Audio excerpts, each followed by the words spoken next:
The wizard strategy में आप सभी लोगों का एक बार फिर से स्वागत है। इसरो ने श्रीहरिकोटा के सतीश धवन अंतरिक्ष केंद्र से लघु उपग्रह प्रक्षेपण यान यानी SSLV-D3 से EOS-8 यानी कि पृथ्वी अवलोकन उपग्रह को प्रक्षेपित किया है। तो इसमें हम पहले जान लें कि लघु उपग्रह प्रक्षेपण यान की विशेषताएं। तो यह 3 चरण वाला प्रक्षेपण यान है जिसमें 3 ठोस प्रणोदन चरण लगे हैं। इसमें टर्मिनल चरण के रूप में द्रव प्रणोदन आधारित वेलोसिटी ट्रिमिंग मॉड्यूल यानी VTM भी उसमें लगा है, जो उपग्रह को स्थापित करने के लिए तैयारी करते समय वेग को समायोजित करने में मदद कर सकता है। SSLV का उद्देश्य कम लागत वाले प्रक्षेपण वाहनों का उत्पादन करना है, जिनमें कम समय में कार्य पूरा हो जाए और न्यूनतम अवसंरचनात्मक आवश्यकताएं हों। यह 500 किलोग्राम तक के वजन वाले उपग्रह को प्रक्षेपित कर सकता है और एक साथ कई उपग्रहों को ले जा सकता है। SSLV के पहले छोटे पेलोड को अंतरिक्ष में भेजने के लिए कई बड़े उपग्रहों को ले जाने वाले दूसरे प्रक्षेपण वाहनों का इस्तेमाल करना पड़ता था। वे उन उपग्रहों के प्रक्षेपण कार्यक्रम पर निर्भर थे। ये रॉकेट अंतरिक्ष तक कम लागत में पहुंच प्रदान करता है, कम समय में पहुंचाता है तथा एकाधिक उपग्रहों को समायोजित करने में लचीलापन प्रदान करता है और न्यूनतम प्रक्षेपण बुनियादी ढांचे की मांग करता है।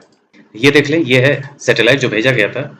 वो जो EOS-8 है वो इस जगह पे स्थित होता है, यानी कि जो प्रक्षेपण यान भेजा जाता है उसी के ऊपरी हिस्से में सैटेलाइट होता है और ये जो बचा हुआ इसका हिस्सा है नीचे का पूरा, इसी को प्रक्षेपण यान कहते हैं। इसी पे ये सैटेलाइट रखे होते हैं और यहाँ ये आप देख रहे हैं कि ये थ्रस्ट पैदा किया जा रहा है ताकि ये ऊपर की ओर जाए। तो ये एक सिस्टम होता है। आगे देखें कि EOS-8 के बारे में जाने तो यह अपनी तरह का पहला मिशन है जो इसरो के मानक माइक्रोसैट IMS-1 बेस पर निर्मित है, जिसमें IR रेंज में अवलोकन के लिए उन्नत पेलोड, नवीन GNSS-R पेलोड और SIV UV डोसीमीटर शामिल है। इसमें एक माइक्रो सैटेलाइट का डिजाइन और विकास करना इसका उद्देश्य है। माइक्रो सैटेलाइट बस के साथ संगत पेलोड उपकरणों का निर्माण करना और भविष्य के परिचालन उपग्रहों के लिए आवश्यक नई प्रौद्योगिकियों को शामिल करना इसका उद्देश्य है। इसमें 3 पेलोड हैं।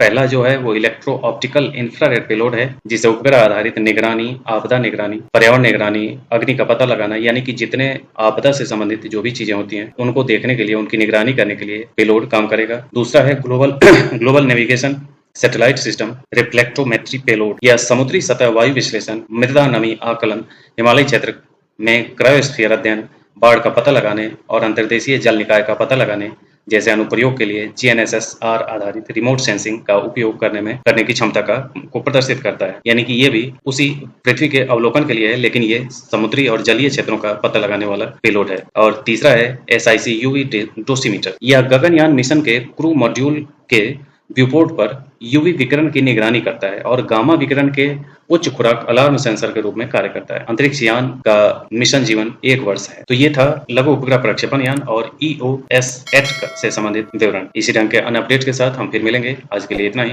धन्यवाद।